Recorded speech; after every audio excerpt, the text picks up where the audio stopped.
समझेगी। तो मैं अपनी तरफ से जिसे सुकोमल समझ पा रहा हूँ वो आपके समक्ष रख रहा हूँ।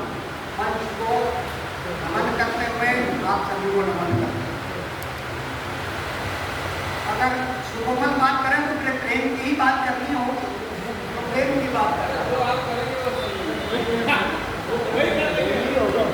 मनुष्य सबसे अधिक प्रेम स्वयं से ही करता है, किसी दूसरे से नहीं।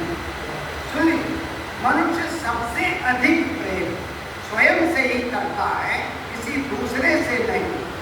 यदि उसे हो साक्षात्कार अपनी अपूर्णता का, तब उससे प्रेम करता है जिसमें उसे अपनी पूर्णता की अनुभूति होती है। अन्यथा दूसरों से तो केवल मोह होता, अन्यथा दूसरों से तो केवल मोह होता है, और मोह कितना ही अधिक पूर्ण हो छूट ही जाता है कभी न कभी। मोह कितना ही अधिक पूर्ण हो छूट ही जाता है कभी न कभी। प्रेम तो है, दरअसल प्रेम क्या है? प्रेम तो है हवा का हवा में मिलकर आकाश हो जाना। प्रेम तो है हवा का हवा में मिलकर आकाश हो जाना। आकाश से आकाश कैसे छूटा?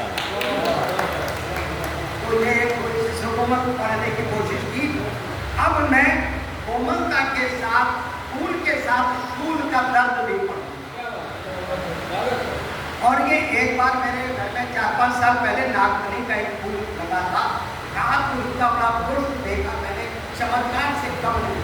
तो मैंने अगले दिन लिखा, हालांकि 2-3 दिन लगे लिखने में। उसको सुनिएगा।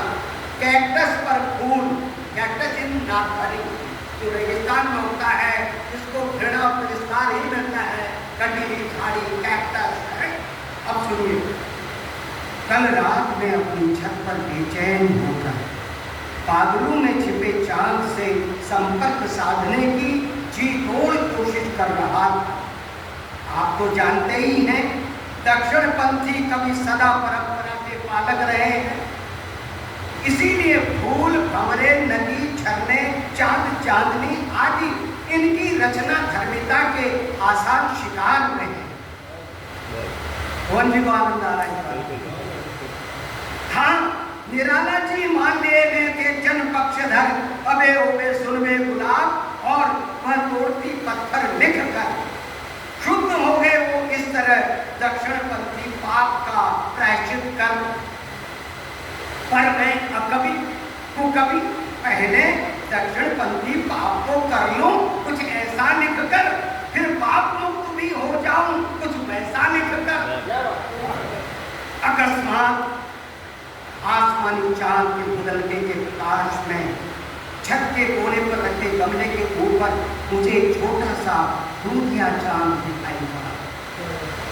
मैं दबे पांव आगे बढ़ा कि चांद कहीं उड़ न जाए। आश्चर्य, वो चांद नहीं था। गमले में लगे बूढ़े कैक्टस पर खिला था श्वेत सूर्यमुखी सा फूल। रात की बात कर रहा हूँ तो सूर्यमुखी सा फूल कह रहा हूँ। खिला था श्वेत सूर्यमुखी सा फूल।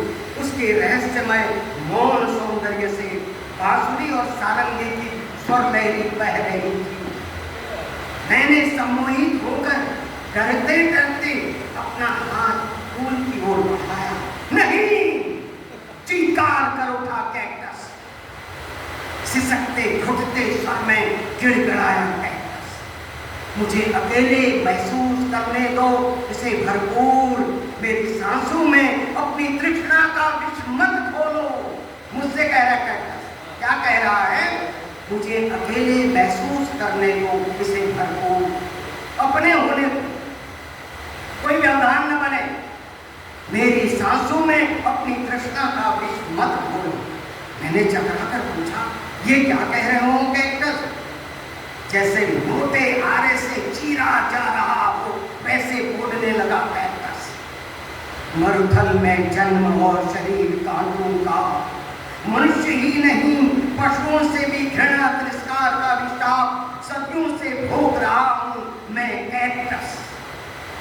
तुम नहीं मानुष कदाचित जो जगह देती मुझे अपनी छत पर वरदान मुझे विचित्र मिला।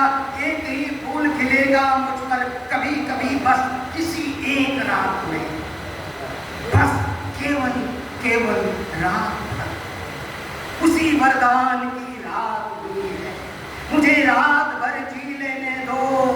सदियों से तिरस्कृत हूँ, मुझे प्रेम जीवन जी लेने दो। एक प्रार्थना सुन लो मेरी, ये सब अपने तक ही रखना। एक प्रार्थना सुन लो मेरी, ये सब अपने तक ही रखना। कौन स्वीकार करेगा इस दुनिया में कैक्टस पर फूल का खिलना? फूल के साथ फूल।